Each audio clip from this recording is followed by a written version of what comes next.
All right, I had a couple of people ask me about my tool. Yeah, my tool. My crimper tool, as you can see here. I'm trying to do this by myself, so I apologize for the bad camera stuff, but here is the exhaust tube.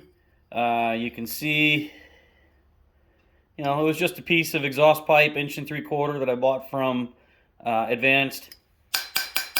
It's steel. You can see I started a little bit of it to give you a little idea on how well it works. I don't know if you can see how well. Sometimes I'll go back, crimp it in the middle.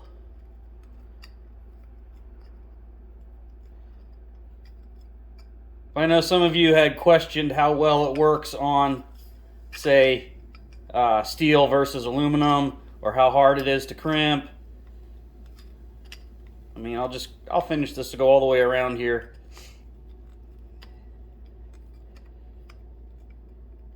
And this is, keep in mind, this is even going back and going through the middle again.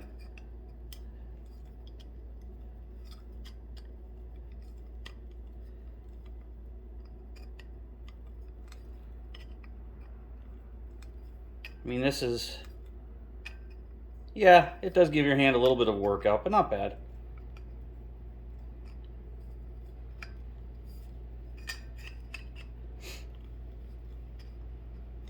Would a bead roller be faster? Absolutely. It'd also be a good bit more expensive. And I don't know about you guys, but I don't do a whole lot of turbo stuff or air intake piping, anything like that.